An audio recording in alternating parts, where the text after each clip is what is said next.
حاجتنا احنا مقضيه معكم يا المغاربه في 18 ديسمبر في استاد لوسيل مثل ما ذكر ابو تريكه. شكرا لك جواد، وانت تتحدث عن الانتاج المحلي، عن الاكاديميات. يوسف وطارق هنا يهزون الرؤوس، وهنا اتفاقا اكيد مع وجهه نظر جواد. هنا كاميرا بي ان سبورتس تاخذكم الى اين؟ الى غرفه ملابس المنتخب المغربي، حيث الاحتفالات، حيث السعاده، حيث الفرحه، حيث البهجه بهذا التاهل التاريخي الى نصف نهائي كاس العالم. يوسف، ذكر جواد نقطة المنتوج المحلي كما ذكر الأكاديميات المحلية. ما الذي يمكن أن يقال لهذه المجموعة التي ساهم فيها تقريبا 21 لاعب في هذا التأهل؟ هذه قوة المجموعة محمد، قوة المجموعة ليس فقط 11 لاعب، ولكن اللاعبين تقريبا المجموعة كلها 26 أو 24 لاعب، تقريبا 22 لاعب كلهم شاركوا في كل المباريات. شيء يتكلم عليه جواد وهو المنتوج. احنا شاهدنا بعض المنتخبات بلاعب واحد يصاب تشل، مثل بلجيكا عندما اصيب لوكاكو كان هناك مشكله تهديفيه، وغيرهم امثله كثيره. بالفعل، هو تكلم على المنتوج الوطني، اللاعبين اللي ترعرعوا وتكونوا في المغرب ثم احترفوا في الخارج. عطية الله يلعب الوداد، لا زال في الوداد. بانون كان في المغرب والان يلعب في نادي قطر. التكوين كذلك نادي يلعب في احسن نادي قطري بين قوسين. نادي داري كذلك، داري هو متوج الوداد. السنه هذه فقط احترف في فرنسا. يحيى عطية الله الناحي كذلك هو متوج مغربي. الصيري كذلك من اكاديميه محمد السادس. وبالتالي هذا شيء جيد انه ليس فقط اللاعبين المزدادين في اوروبا المتكونين في اوروبا، الكل حتى الحارس. عندما يكون عندك حارس ثاني على اعلى مستوى لأن الفارق. أنا شاهدنا في مباراة عندما أصيب قبل مباراة بلجيكا صح؟ دخل منير كان مميز. عندك حارسين على أعلى مستوى، عندك دفاع على أعلى مستوى، لاعبين الوسط كذلك، أي لاعب يدخل إلا ويؤدي اللي عليه. وهذه قوة المجموعة اللي مبروك علينا هذه البداية. ما زال شغالين الشباب في المغرب تاع تونس، تاع المغرب العربي كله عاد تونسية هذه والله تونسية. خاف مثل الكسكسي، كل واحد يقول هذا من عندنا. خذوا حتى ولا حكيم مرة أخرى مباراة كبيرة اليوم. حكيمي مصاب ليس جاهزا 100%، لكن رغم ذلك قدم مباراة كبيرة خصوصا المستوى الدفاعي. ما شاهدناش أكثر في الجانب الهجومي، لكن دور كبير خصوصا على المستوى الدفاعي. مع زياش طبيعي، زياش لا يدخل الى عمق الملعب، دائما يبقى على الخط. ما شاهدناش الا مره او مرتين، لكن كان عنده حضور قوي خصوصا على المستوى البدني، على مستوى التغطيه.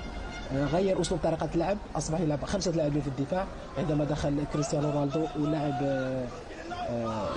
لياو وراموس، اصبح يلعب تقريبا 3 مهاجمين. والذكاء المدرب اعتماده على لاعبين لم يشاركوا منذ مده وكانوا في الجاهزين وكانوا في الموعد. هذه هي قوه هؤلاء اللاعبين. الفرحه كما قلت من حقهم يفرحوا اللحان.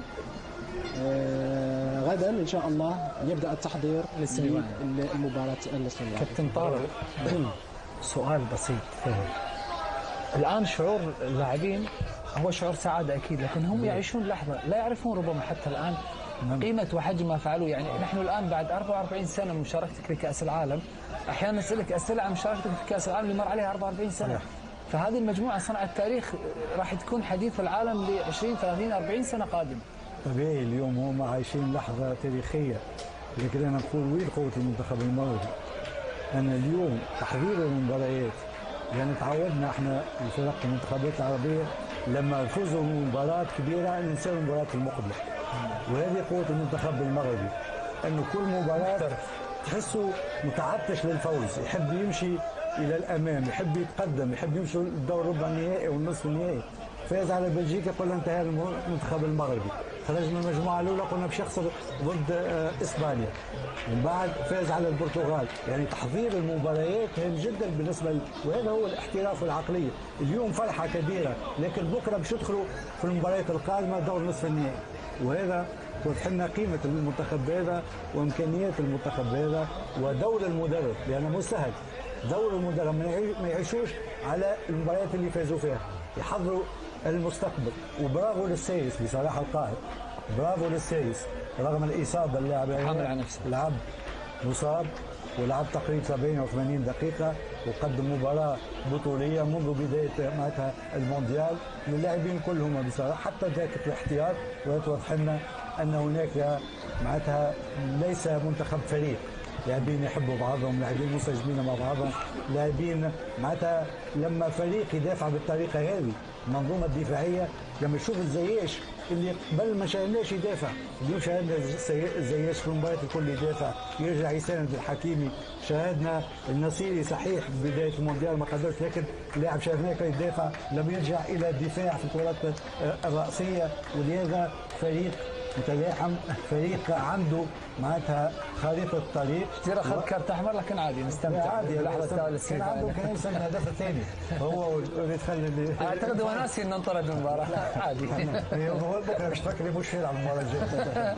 لكن بصراحه استمتعنا بالمنتخب هذا، وان شاء الله ربي يوجهه خير، وان شاء الله يوصل الدور النهائي ويكون في كاس العالم. محمد عشت لحظات غرفه ملابس والفوز بالكثير من الكؤوس، منها مرتين كاس افريقيا، وفي هذه اللحظات يفتح منتخب المغرب قلبه وغرفة ملابسه للإعلام العالمي. يقال دائما الكثير من الإنجازات الكبيرة تصنع في غرف الملابس. طبعا وانت لعيب كوره لو عاوز تستعيد الذكريات بتاع الانتصارات تدفع ملايين، تدفع ملايين عشان ترجع تاني.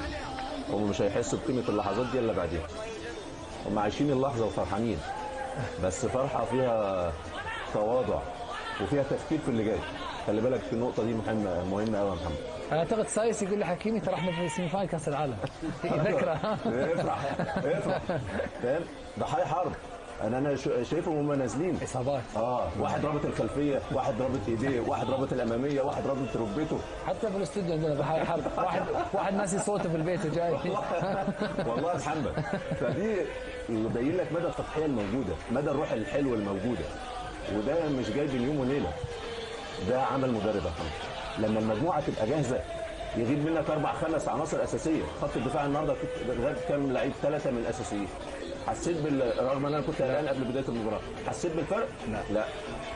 فده تحضير جيد من المدرب وللمجموعه ككل. وزي ما قلت لك قبل كده عملنا ماتشات كتير للمغرب. هو بيخش المباراه دي مد بالمد، ما عندوش عقده النقص. حاسس ان هو احسن من اللي موجود قدامه. الشوط الاولاني تمريرات قصيره وكعوب وسبعات وثمانيات، ويلعب مين؟ البرتغال، من امهر اللاعبين الموجودين، شخصيات قويه والشخصيه القويه. فاعتقد نجاح كبير، وعاوزين الرحله تبقى مستمره. رحله مستمره من استوديو بي ان سبورتس هنا في استاد الثمامه الى ارضيه ملعب المباراه. نشاهد هذه الاحتفالات التاريخيه لنجوم المنتخب المغربي في غرفه ملابسهم بابنائهم.